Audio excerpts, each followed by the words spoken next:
Tony has brought us here to see a haunted cemetery. He has promised he did not really bring us out here to kill us, although this is the beginning of every bad horror movie I have ever seen. But we're going to walk up this road a little bit. You can hear the water, it's really loud running beside me. And take some pictures of some graves and see where some paranormal activity has happened. Well, here's a few of the stones. You can see the crosses. In a minute I'm going to interview Tony about some of the things that they picked up here. But there was an altar and some not very nice things that went on here in the cemetery.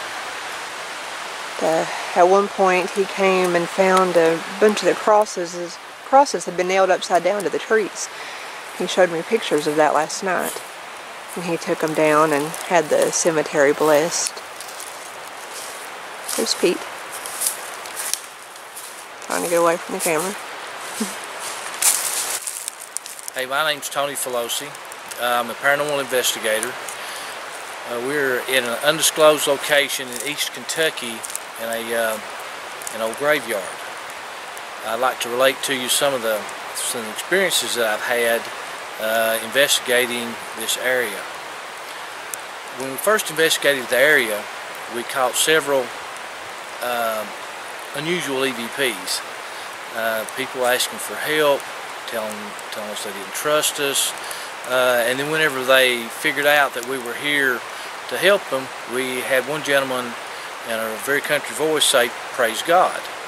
So that piqued my interest, and I came back in the next couple of days during daylight hours, and to my surprise I found the graveyard ringed with upside down crosses.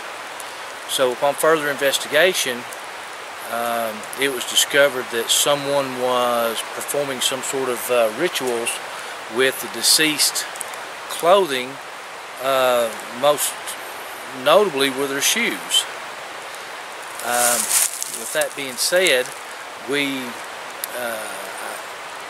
came back later after we gathered some of the shoes to the remnants to make sure that they were from the deceased, and we cross-referenced them with older shoe patterns, and most of them had hobnails, and you had the stitching pattern, you had the eyelets, and it matched the time frame for the graveyard.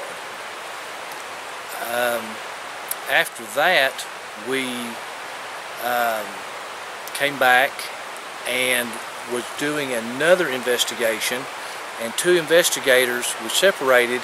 Two investigators were along the roadway, and I was going around the perimeter to make sure that we hadn't missed any of the crosses.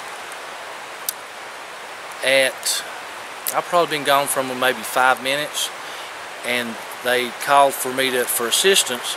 I came back, and one of the investigators was having issues, an anxiety type attack that she feels was caused by an inhuman or evil type entity in the graveyard.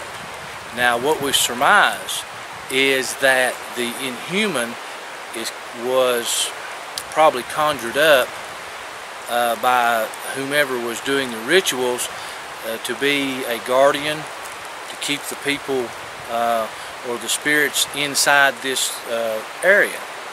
So we don't know. We're thinking that he was a collector.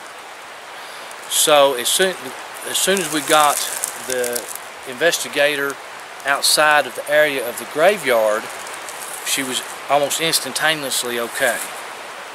So those are the highlights. Those are of what happened here at this location, and it's undisclosed. Here's a rosary Tony wrapped around the tree the last time he was here doing a session. And here is a final shot of the cemetery in the undisclosed Eastern Kentucky location.